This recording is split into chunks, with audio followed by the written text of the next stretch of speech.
পৃথিবী জমিনে যেদিকেই তাকাবেন এ যুবকেরা তরুণীরা বাপেরা আজ তোমার আমার উপরে জুলুমে অত্যাচার হতে লেগেছে। এর কারণ যারা জুলুম করছে তারা তো দোষী অবশ্যই, কিন্তু তোমার আমার পাওনাও এটা বটে। তোমার আমার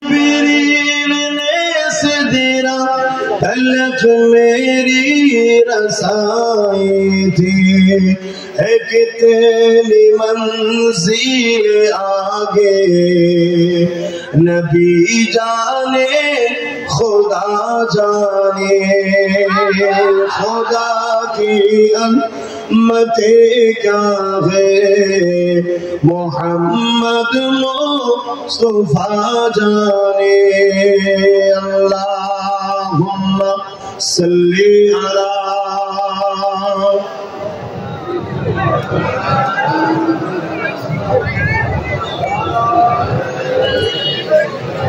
जोरे जोरे पड़े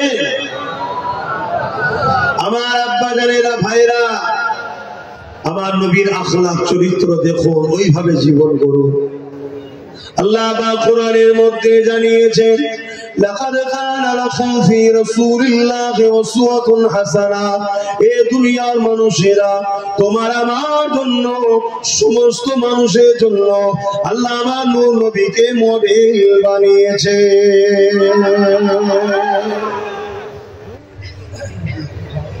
আমার নবীকে আল্লাহ মডেল বানিয়েছে। এই যে মানুষ, কিছু কিছু মানুষ উঠছে নাকি উজু করতে যাচ্ছে, নাকি উজু করার সময় দেওয়া হবে, এভাবে পিঠ দেখিয়ে যাওয়াটা বেয়াদবি। কেন? দিনের আলোচনা হচ্ছে, এটাও শেখা দরকার, এটাও জানা দরকার। কথা বুঝে আসছে? ভালো না লাগে আসবেন না প্রথম থেকে, এসে পিঠ দেখিয়ে চলে যাওয়াটা ধ্বংসের আলামত হবে, বেয়াদবি হবে। আমি খুব ভালো মানুষ ভাই, আবার অন্যায় দেখলে প্রশ্রয় দিই না। সেটাই হোক, কেন? ইসলাম সবার আগে, দিন সবার আগে। ওই জন্যে জানা নেই, বলে দিলাম উজু করার টাইম দেওয়া হবে, তখন গিয়ে উজু করবেন। কথা বুঝে আসছে? আপনি নামাজ পড়বেন, আমিও নামাজ পড়বো ইনশাল্লাহ, বলুন। হ্যাঁ, যদি আপনি বেশি বুঝেন তাহলে সমস্যা হয়ে যাবে। মুসলমানের কথা একটু বলেন, আপনি যদি বেশি বুঝে যান তাহলে সমস্যা হয়ে যাবে। এজন্য আপনাকে বুঝতে হবে। তাহলে আমার রাসূলকে আল্লাহ কি করেছেন? মডেল করেছেন, তাই তো নাকি? তাহলে আমরা যদি ইসলামের অনুসারী হই, ফলো কাকে করবো? কথা বলছে না তো? কথা বলবেন তো? রাসূলকে ফলো করবো। কাকে? কেন? আল্লাহ আমাদের সৃষ্টিকর্তা মুহাম্মদ রাসূলকে মডেল বানিয়েছে, তাই তো নাকি? কথা বলে? কোন বিশ্বায় মডেল নয়, কোন পীরজাদা মডেল নয়, কোন মুফতি মডেল নয়, কোন বক্তা, কোন আলেম, কোন উলামা মডেল নয়। মডেল হলো মুহাম্মদ রাসূল। উসওয়াতুন মা'আনা মডেল মুহাম্মদ রাসূল। জোরে বলুন সুবহানাল্লাহ। তাহলে কি আলেম মানবেন না? মানতে হবে। ওয়ারাসাতুল আম্বিয়া। মুর্শিদ মানবেন না? আলেমই যে মুর্শিদ, সে কোন ভাষায় আলেম বলা হয়, কোন জায়গায় মুর্শিদ বলা হয়, কোন জায়গায় শায়েখ বলা হয়, বিভিন্ন ভাষায় ডাকা হয়। অর্থাৎ যারা তোমাকে আমাকে কোরআন সুন্নাহর আলোকে আল্লাহ রাসূল চিনায়, তাদেরকেই তো বলা হয় মুর্শিদ। জোরে বলুন সুবহানাল্লাহ। তাদেরকেই তো বলা হয় আলেম। আল ইলমু ইলমানে, আলেম দুই ধরনের, একটা জাহিরি, অপরটা বাতিনি। এই দুই ইলম মানতে হবে। কিন্তু মডেলকে মুহাম্মদুর রাসূল সাল্লাল্লাহু আলাইহি ওয়াসাল্লাম। আজকে পৃথিবী জমিনে যেদিকেই তাকাবেন এ যুবকেরা তরুণীরা বাপেরা আজ তোমার আমার উপরে জুলুমে অত্যাচার হতে লেগেছে। এর কারণ যারা জুলুম করছে তারা তো দোষী অবশ্যই, কিন্তু তোমার আমার পাওনাও এটা বটে। তোমার আমার পাওনাও তো এটা। কেন? আমি বললাম, প্রথমেই বললাম না, নামে তালপুকুর ঘটি দেবেন, আমরা নামে মুসলমান, তাই তো পাওনা এটা। আল্লাহ তো বলেছে যখন তোরা আমাকে আর আমার রাসূলকে ভুলে যাবি, কোরআন খোলো না, আমি তোদের উপরে জালিম শাসক বসাবো, তার দ্বারা তোদেরকে শেষ করবো। আজকে সেটা হচ্ছে, দুনিয়া জুড়ে হচ্ছে।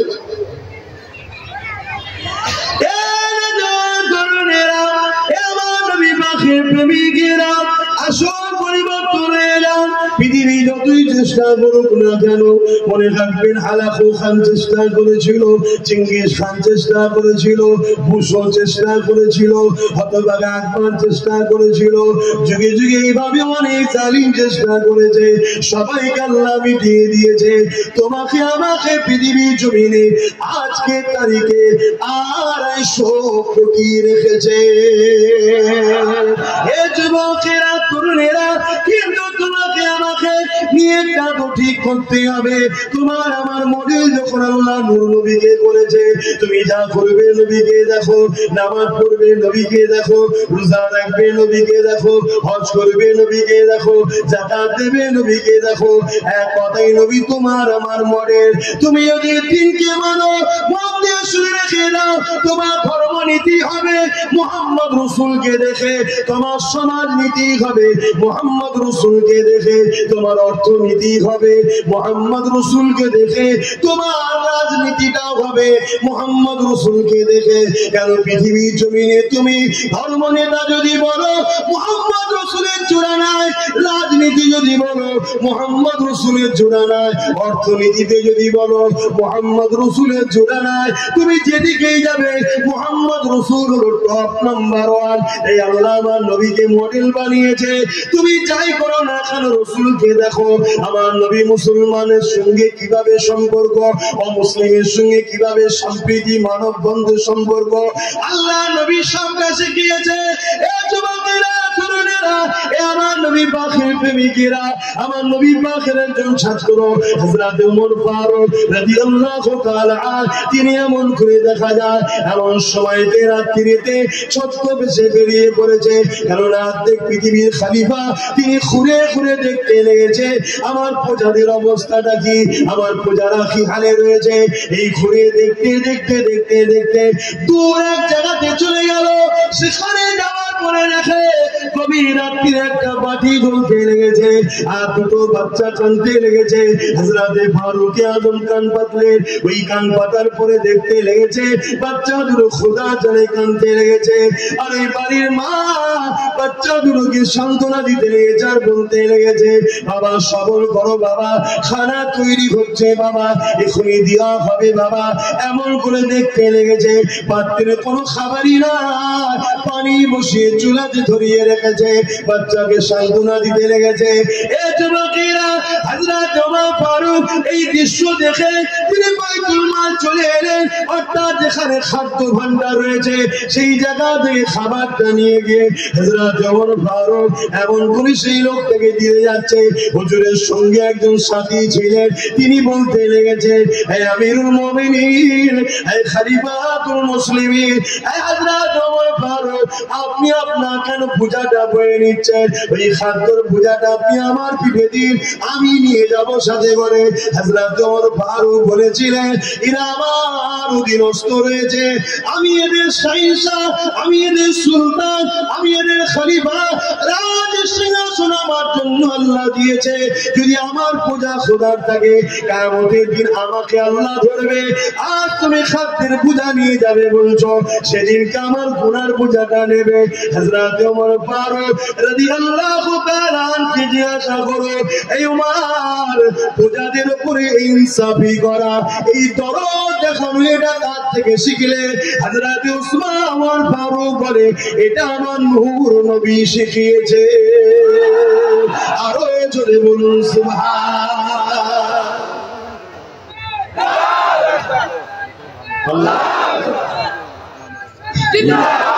যেটাই নেবে আমার রাসূল থেকে নিন, কল্যাণ পাবেন। নবী ছাড়া যাকেই মডেল বানাবে ঠকতে হবে মা। আমি বলছি না যে আমি তোমাদের মডেল না, আসো আমার নূর নবীকে ধরো, নবীকে ধরো। এবার নবী বলেছে, যারা আমার পক্ষে তোরা তাদের পক্ষে থাকবি। আল্লাহ নবী জানাচ্ছেন, আল উলামা ওয়ারাসাতুল আমবিয়া, আলেমে হাক্কানীরা হলো আমার ওয়ারিস। আলেমে হাক্কানী কারা? যারা মুখ খুলে রাসূলুল্লাহর জন্য, আল্লাহর জন্য, তারা জোরে বলুন সুবহানাল্লাহ। কথা মাথায় ঢুকছে? যারা নাইকে নাই বলে, অন্যায়কে অন্যায় বলে, তারাই তো আলেমে হাক্কানী। যারা অত্যাচারী শাসকের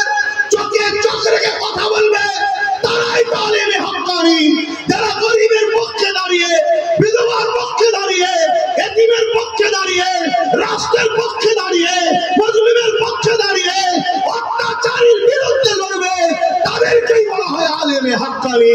তাহাজ্জুদ পড়লে শুধু হয় না, কোরআন তেলাওয়াত করতে জানলে শুধু হয় না, আল্লাহর মাখলুককে যে বাঁচাবার চেষ্টা করে, গরীবকে যে বাঁচাবার চেষ্টা করে, তারাই তো আলেমে হাক্কানি। জোরে বলুন সুবহানাল্লাহ, আরো জোরে বলুন সুবহানাল্লাহ।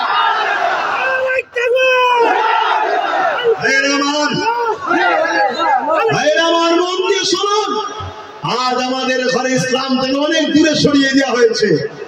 কেন সরিয়ে দেওয়া হয়েছে? ইসলাম যদি থাকে এক গরিবে নওয়াজি যথেষ্ট।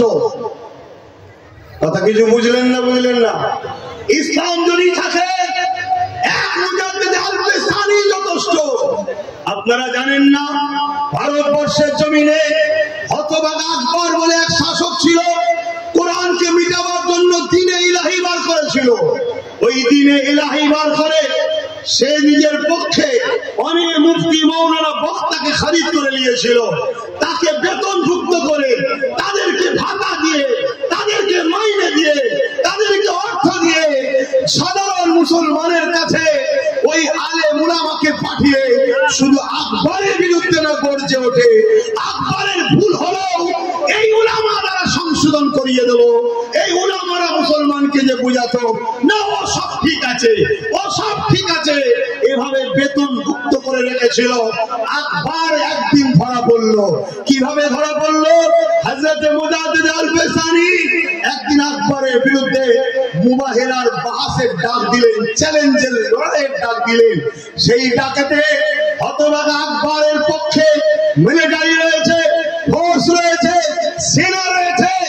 আর এই সব দেখে দুনিয়াদার মুফতি, দুনিয়াদার মৌলানা, দুনিয়াদার বক্তা, দুনিয়াদার আলেম সব আকবরের পাশে দাঁড়িয়েছে। কেন? আকবরের পাশে না গেলে জেল হবে, আকবরের পাশে না গেলে ভাতা মাইনে বন্ধ হবে, আকবরের পাশে না গেলে গুলি খেতে হবে, আকবরের পাশে না গেলে মিলিটারি পুলিশদের মেরে দেবে, জুলুম করবে। কিন্তু মুজাদ্দিদ আল-পেসানি দাঁড়িয়ে রয়ে গেল আকবরের বিরুদ্ধে লড়াইয়ের জন্য। মুজাদ্দিদ আল-পেসানির পাশে সামান্য কিছু কোটি কতক আলেম উলামা দাঁড়িয়েছিল। এই যুবক, ইতিহাস শুনে রাখো। ইতিহাস এজন্য ঘটে নতুন প্রজন্ম যাতে শিক্ষা পায়, এজন্য ইতিহাস হয়। তো হযরত মুজাদ্দিদ আল-পেসানি ওই ময়দানে গিয়ে দেখে লাখো লাখো মিলিটারি, লাখো লাখো পুলিশ, লাখো লাখো সেনা, লাখো লাখো আলেম উলামা মুফতি মৌলানা সব আকবরের দিকে আর আমার দিকে গুটি কত। হযরত মুজাদ্দিদ আল-পেসানি ওই মাঠে দাঁড়িয়ে তামাম কায়নাতের সৃষ্টিকর্তার কাছে হাত তুলেছে, আল্লাহ সবাইও যদি একদিকে হয়, মুজাদ্দিদ আল-পেসানির কোনো অসুবিধে নাই। আপনি কি আমার দিকে, আমি কি আপনার দিকে, আপনি কি আমার দিকে, আমি কি আপনার দিকে। আমি কথা বলি আপনার জন্য, আপনি আমায় সাহায্য করুন। আজকে সাহায্য যদি না করেন তো মালিক কবে আর সাহায্য করবেন? আজই আপনার সাহায্য চাই।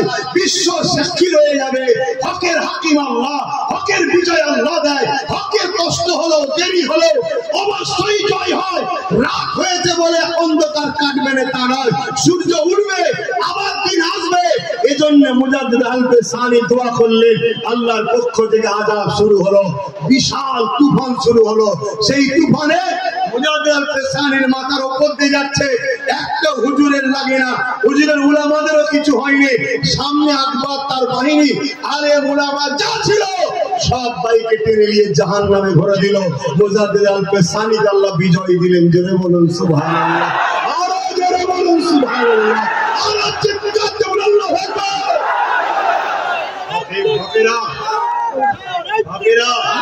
ইসলামকে মজবুত করে ধরুন, নূর নবীকে ধরুন, নবীর আখলাকে জীবন গড়ুন, নবীকে মডেল বানান।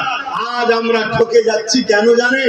বললে আপনাদের হয়তো অনেকে আম মানুষ মনে কষ্ট পাবেন, কিন্তু হাকিকাতটা জানেন। আমার রাসূল বলেছেন আলেম দুই ধরনের, একটা খায়রুল উলামা, একটা শাররুল উলামা। একটা ভালো আলেম, একটা খারাপ আলেম। ভালো উলামা যারা কল্যাণ নিয়ে আসে, খারাপ উলামা যারা জাতির জন্য অভিশাপ হয়। মনে রাখবেন, নবী বলেছে আসমানের নিচে, জমিনের উপরে আখিরি জামানায় সব থেকে নিকৃষ্ট হবে একদল উলামা। একদম সবাই নয়। আজকে বড় দুঃখের বিষয়, আজ আমাদের ধ্বংসের কারণ, শেষের কারণ এটাই, আমরা উলামা দেখে নবী ধরি, আমরা পীর সাহেব থেকে নবী ধরি, আমরা হাজী থেকে নবীর উপর দেখি না। আমাদের উচিত হবে নবীকে দেখে উলামা ধরবো, নবীকে দেখে আলেম ধরবো, নবীকে দেখে পীর ধরবো। তার মানে আমরা সবাই হুজুরের দিকে তাকাবো, হুজুরের দিকে তাকিয়ে তারপরে বলবো, এ মুফতি সাহেব, এ মাওলানা সাহেব, এ আলেম সাহেব, এ পীরজাদা, এ উপস্থিত দেখি যে আমার নবীর হবে, আমরা তার হব। জোরে বলুন ঠিক না বেটি? জোরে বলুন ঠিক না বেটি?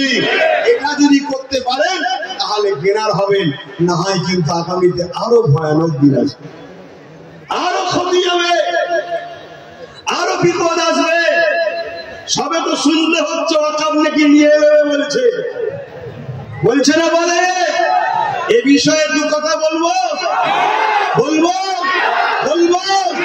এখন কোন শয়তানের মাথায় তো ঢুকবে না যে রাজনীতির কথা বলছি, ঢুকবে না তো। শোনেন একটা কথা বলি, কারো মাথায় যদি রাজনীতি মনে হয়, আমি ওই জাহিল মূর্খকে বলি আমার ধর্ম কমপ্লিট ধর্ম, অন্য কার কি আছে জানি না, আমার ধর্মের রাজনীতি করাটাও ইবাদত। জোরে বলুন সুবহানাল্লাহ, আরো জোরে বলুন সুবহানাল্লাহ। আমার ধর্মের দুর্নীতি করা হারাম, আমার ধর্মের লুটা হারাম, আমার ধর্মের নেতা সেজে প্রজার উপরে জুলুম করা হারাম। আমার ধর্মের রাজনীতি মানে রাষ্ট্র জনগণের গোলাম সেবা খাদেম। জোরে বলুন সুবহানাল্লাহ, আরো জোরে বলুন সুবহানাল্লাহ। হযরতে মাওলা আলী শেরে খোদা নাম শুনেছেন না? কোন প্রজা যদি পেটের জ্বালায় চুরি করে, প্রজা পর্যন্ত কোন প্রজা যদি পেটের জ্বালায় চুরি করে, হযরত আলী বলছে চোরের হাত পরে কাটবে, আগে ওই এলাকার নেতার হাত কাটবে। নেতা যদি প্রজাকে ঠিকভাবে খেতে দিত তাহলে চুরি করতো না। শুনছেন তো নাকি? এই রাজনীতি ইসলামে চলে। লুটে লাও, মেরে লাও, কেড়ে লাও, খেয়ে লাও, গরিব বানাও, ভিখারি বানাও, আর তু দেবো কিছু কিছু ঘুরবে, এটা ইসলামে হারাম। শুনছেন তো নাকি? আর ওটার পক্ষে আমি নেই ভাই, ওটার বিরুদ্ধে, ওটা মিটে যাক, এটা আমিও চাই। বলুন আল্লাহুম্মা আমিন। আমি যে কথা বলছি, দ্বিতীয় নম্বর কথা, কেউ যদি বলে রাজনীতি বলছে, আমি তেনাকে বলবো, বন্ধু যারা রাজনীতির পাওয়ার দিয়ে ধর্মের উপরে আঘাত দিচ্ছে তাদের ঘরেও বলেন না রাজনীতি করছিস করবে, আর ধর্ম বলে মাথা মারছিস কেন? কি বলা দরকার আছে না? না, এটাই তো দরকার তাদেরও। তুই রাজনীতি করতে এসছি, রাষ্ট্র সেবা করবি, রাষ্ট্রবাসীর নিরাপদ দিবি, শিক্ষা, স্বাস্থ্য, কর্ম, বাসস্থান। সংবিধান বলছে 4টে রাষ্ট্রকে দিতে হবে, শিক্ষা দিতে হবে, কর্মসংস্থান দিতে হবে, বাসস্থান আর সুচিকিৎসা। প্রত্যেকটা ভারতের নাগরিককে 140 কোটি ভারতীয়কে দিতে হবে, এটা সংবিধান বলছে। তুই এইগুলোর বিষয়ে কথা মান না। কি করে দেশের উন্নতি বাড়বে, কি করে ডেভেলপমেন্ট হবে, কি করে দেশ তারাক্কি পাবে? তুই দেশের রেল বিক্রি করে দিলি, দেশের পলিসি বিক্রি করে দিলি, দেশের ইন্স্যুরেন্স বিক্রি করে দিলি, দেশের জায়গা জমি বিক্রি করে দিলি, দেশের কি বলে এয়ারপোর্ট গুলো বিক্রি করে দিলি, একটার পর একটা দেশকে সব বিক্রি করে দিলি।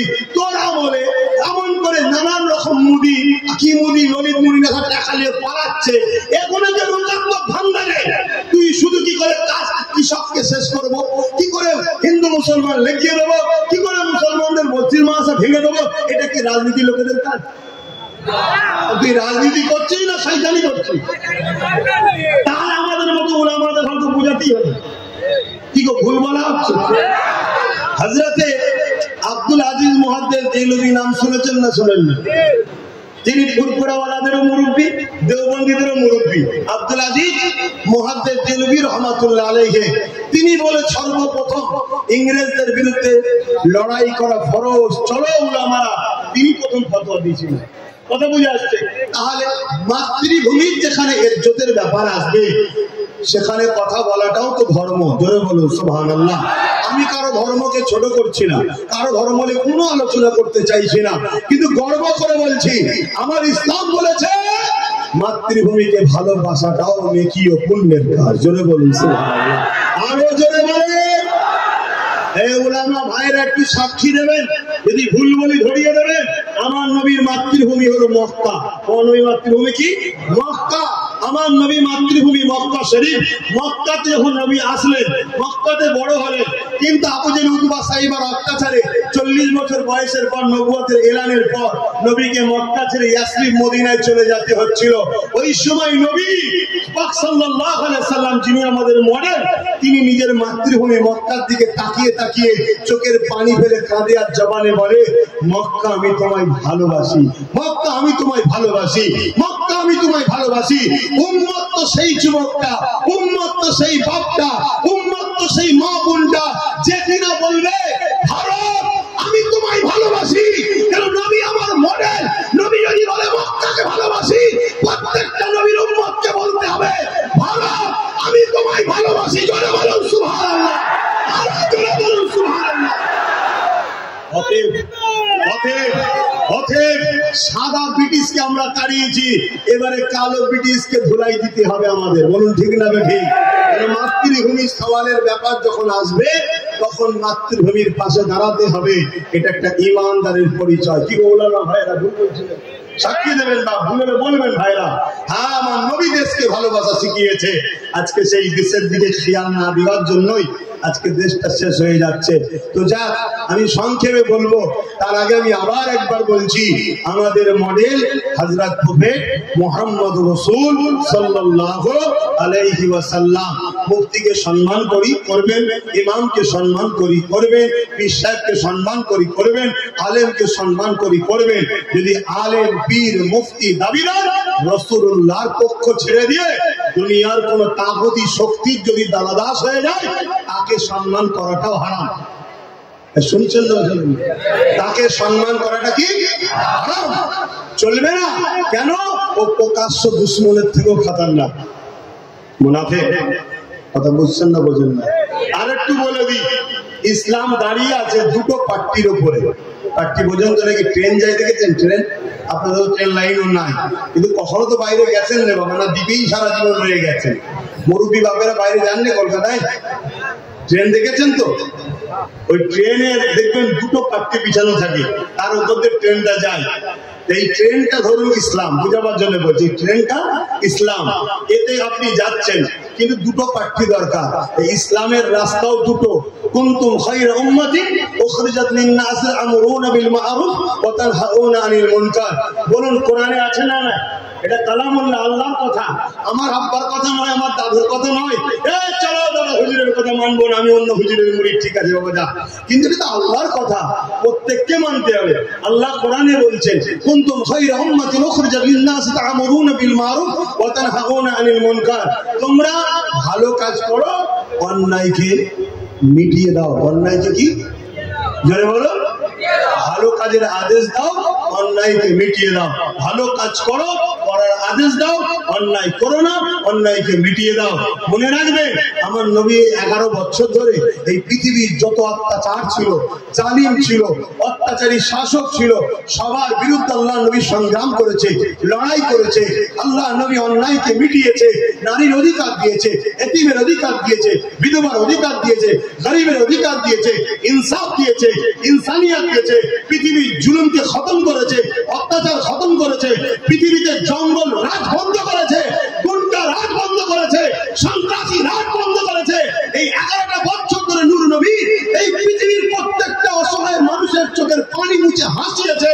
তখন পৃথিবী জঙ্গল রাজ বন্ধ হয়ে গিয়ে পৃথিবী যখন পরিষ্কার হয়ে গেছে, তখন আমার আল্লাহ বলেছেন, বন্ধু এবারে মেয়েরাজে আসুন।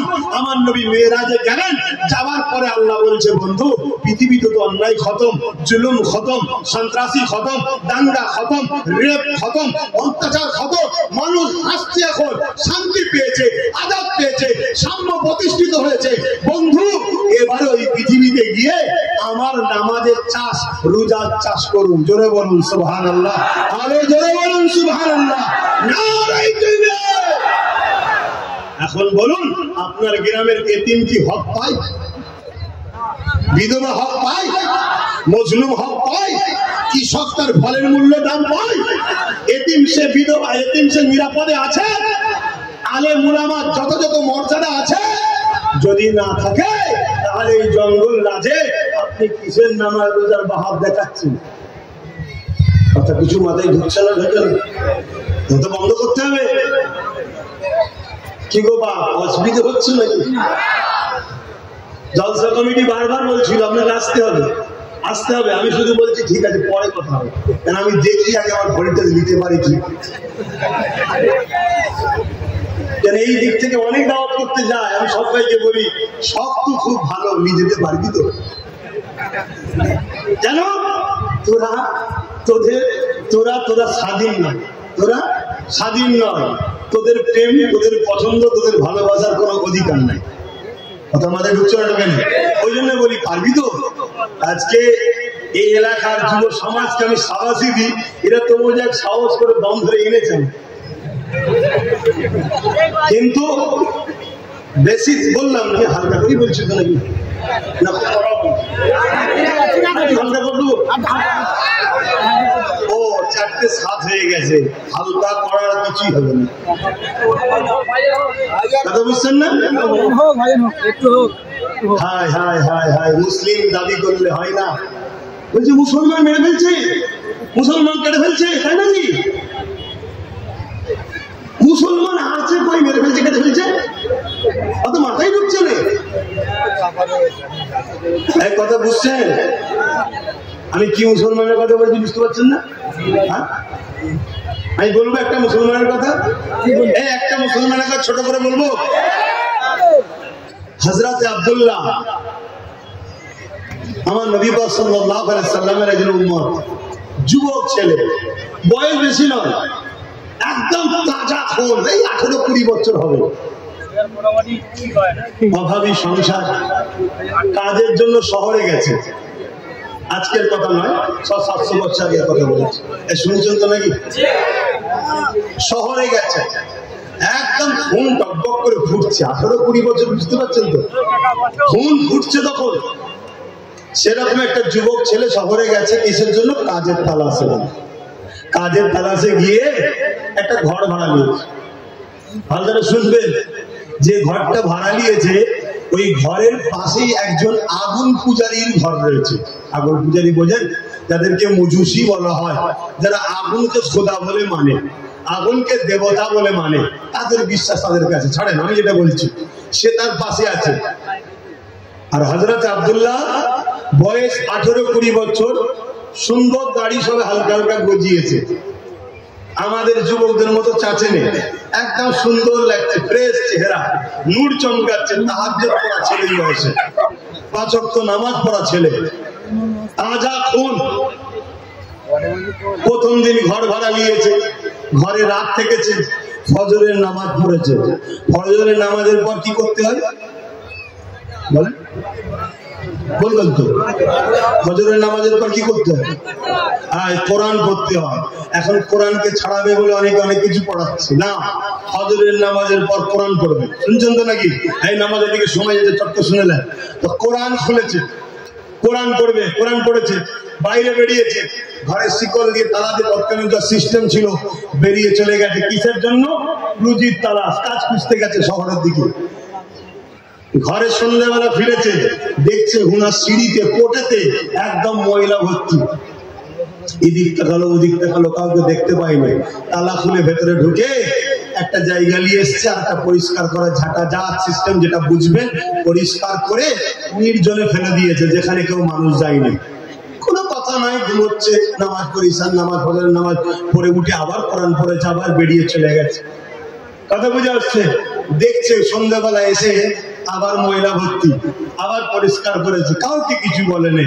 3 দিনে দিনে ফজরের নামাজ পড়ে যেই বেরোচ্ছে, দেখছে তখনই ময়লা। শুনছেন? কাজে যেতে দেরি হলো, পরিষ্কার করলো, কাজ খুঁজতে দেরি হলো, পরিষ্কার করে দিয়ে চলে গেল। এভাবে কয়েক সপ্তাহ যাচ্ছে, কিন্তু কোনোদিন কিছু বলেনি। যে ফেলে সে আজকে পুরো ময়লা নিয়ে রেডি হয়ে আছে, সে ভাবছে মুসলমান হয়তো আমায় খুঁজছে। তার মাথায় ঢোকানো হয়েছে মুসলমান মানে AK-47 থাকবে, ব্যাগে বোম থাকবে। কথা মিডিয়ায় দেখাচ্ছে না, দেখায়নি? কথা বলবেন তো? পুরো মিডিয়া যেটা চলছে না, দাড়িওয়ালা মানে ওর কাছে বিরাট বড় তরোয়াল আছে, কি হ্যাঁ বড় মোচওয়ালা হবে, সে জবাই করবে। এরকম ধরে একদম মোমেন্ট তৈরি করা হচ্ছে না হয়নি? কেন হচ্ছে? কারণটা কি? আমার সাথে যদি কেউ মেশে, আমি সে যে ধর্মেরই হোক তাকে শিখাবো তুই আমার ভাই হোস, চল দুজনে মিলে দেশ বাঁচাবো। যারা লুটবে সে কোন জার্সিতে আছে দেখা দরকার নেই, তাকে বাদ দে, দেশটা আগে, দেশ আগে, নেতা আগে না দেশ আগে। কথা ঠিক না বেঠিক? কত নেতা এসেছে মরে গেছে, দেশ আছে না নাই? কত নেতা আসবে মরে যাবে, দেশ আছে না নাই? দেশটা তো বাঁচাও। কেউ চাইবে নাকি ভালো বুদ্ধিটা দিয়ে আমার থেকে সরে যায়? এইসব অনেক রকম পলিসি চলছে বাপ। তো সেই জায়গাতে হযরত আব্দুল্লাহ পরের দিন যে ফজরের নামাজ পড়ে বেরিয়েছে, আর ওই আগুন পূজারী উপাসক যে ছিল সে ওই ময়লা নিয়ে ফেলেছে। যখনই ফেলেছে, ফেলে দিয়ে কি করছে যেন ছুটে ঘরে চলে গেছে। কেন ছুটেছে ভাই বলবেন তো? যে অন্যায় করে তার ভয়ও থাকে, যে অন্যায় করে তার ভয়ও থাকে। হ্যাঁ, ভয়ও থাকে। আলহামদুলিল্লাহ কালকেই 1:30 না 1:30টার সময়, কম বেশি সময় যাই হোক, রাত্রিরে ঘরে এলাম। কথা বুঝে আসছে? কোথায়? মালদা থেকে। নিজে গাড়ি চলে যাচ্ছে, আগুন নেই, পিছনেও কোনো খাই খাই খাই খাই কিচ্ছু না। আল্লাহ আল্লাহ আল্লাহ আল্লাহ আল্লাহ আল্লাহ চলে যাচ্ছে। কথা বুঝছেন না? বোঝেন না? কেন? জন্মেছি যখন মরবো একদিন, নিলে অত টেনশন কিসের? কারো নিয়ে মরবো নি, এটাই আলহামদুলিল্লাহ। কারো ছেড়ে মরবো নি, এটাই আলহামদুলিল্লাহ। না কিয়ামতের দিন ধরবে, ও আল্লাহ হুজুরের বেটা আমার ঝেড়েছে, বিপদের শেষ থাকবে? হুজুরের বেটা বলে আমরা ছেড়ে দেবে নাকি? হুজুর তো তোমার কাছে, আল্লাহর কাছে তো হুজুর নয়। আল্লাহর কাছে তুমিও যা, আমিও তাই, তুমিও দাস, আমিও দাস। কিন্তু যে যত বেশি ইবাদত করবে আল্লাহর কাছে তার মূল্য বেশি। জোরে বলুন সুবহানাল্লাহ। তো ভাই আমার হযরত আব্দুল্লাহ কি করলেন? মুচকে হাসলেন। ও বেচারি ছুটে গিয়ে ধরতে দিয়েছে। বুঝতে পারছেন না? ছিপগুলোকে দেখছে, প্রতিদিন যা করে একটা জায়গায় নিল, পরিষ্কার করলো, ফেললো, তালা দিল, চলে যাচ্ছে। ও তো অবাক হয়ে গেল, ও তো শুনেছিল, ওকে তো বোঝানো হয়েছে। তো বেরিয়ে এসে আব্দুল্লাহর হাত ধরে বলছে, হ্যাঁ যুবক, তুমি কিছু বললে না, এতদিন ধরে তোমায় কষ্ট দিচ্ছে, আমায় চিনলে তাও। হযরত আব্দুল্লাহ কি বলেছিলেন জানেন? আমি যিনাকে ভালোবাসি তিনি বলেছেন, প্রতিবেশীকে যে কষ্ট দেবে সে জান্নাতে যাবে না। জোরে বলুন সুবহানাল্লাহ। আরো জোরে বলেন। প্রতিবেশী যদি অমুসলিমও হয়, তাকেও যদি কষ্ট দেয়, নূর নবী বলেছে সে জান্নাতে যাবে না। শুনছেন তো নাকি? অতএব আমি কিছু বলবো, তুমি যদি কষ্ট পাও, আমার ভালোবাসা যদি কষ্ট পায়, আমি তাকে ভালোবাসি, তাই তোমায় কিছু বলিনি। জিজ্ঞেস করছে তিনি কে? হযরত আব্দুল্লাহ বলছেন তিনি হলেন প্রফেট মুহাম্মদুর রাসূল। জোরে বলুন সুবহানাল্লাহ। বলতে শুনেছি তিনি নাকি অনেক জুলুম অত্যাচার করেছে। শুনেছো? পড়েছো? শুনেছো? নিজে পড়েছো? না, আলাও জীবনী নাও, পড়ো, পড়াও। জীবনী পড়ছে, পড়তে পড়তে পড়তে পড়তে পড়তে পড়তে পড়তে একদিন কখন যেন চোখের কোণাতে পানি ঝরলো।